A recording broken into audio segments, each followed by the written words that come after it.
Ish here with your Sunline recap from way up there in La Crosse, Wisconsin, the Mississippi River. That place is so much fun. I love going there. It's the 4th time we've been there for the Elite Series event, and you know what? I squeaked into the top 50, ended up finishing 42nd place, moved up a few places on that 3rd day, but man, what a fun event. We had rising water all week. That water was coming up. It got right at flood stage on that 3rd day, but it was slowly coming up all week. Was able to find some fish in Pool 8. We can fish 3 different pools there on the river. We have Pool 7, Pool 8, and Pool 9. Pool 9 is probably the biggest. Pool 8 is pretty big, lots of backwaters on Pool 8, and then Pool 7, it's got Lake Onalaska, big grassy lake, lots of fish up there as well.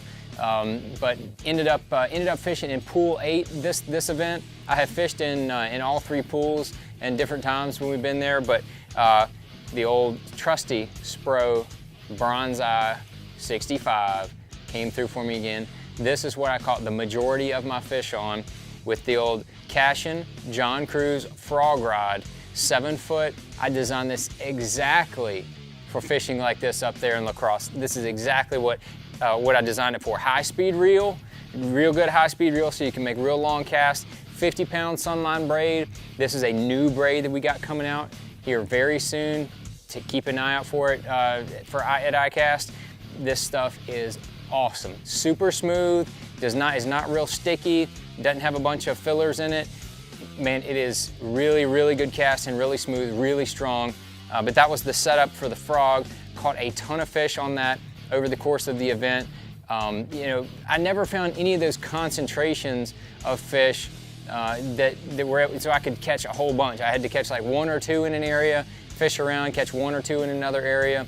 But luckily had enough to make that 3rd day, and then moved up to the 42nd place. But I did catch a few key fish during the event on the Missile Baits D-Bomb. Had a 3/8 ounce weight, 25-pound Sunline shooter was my line. 7 foot 6 inch heavy action Cashin flipping stick, high speed reel. That was the combo for that.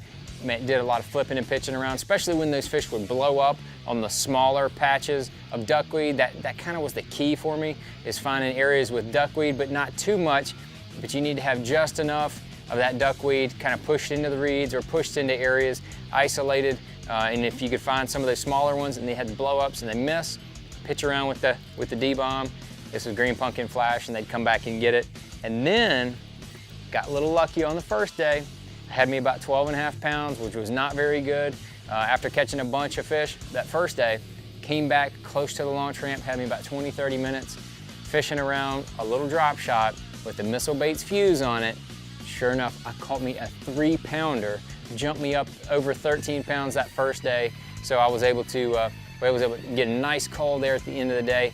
Ended up, that was the difference for me missing the top 50 and squeaking into 50th place after the 2nd day. So the old Missile Baits fuse, gotta thank my baby. Gotta thank you for the Missile Baits fuse for catching me that good fish on day 2 or day 1 to get me into day 3. So that was my event. But huge congratulations to my buddy Ish Monroe.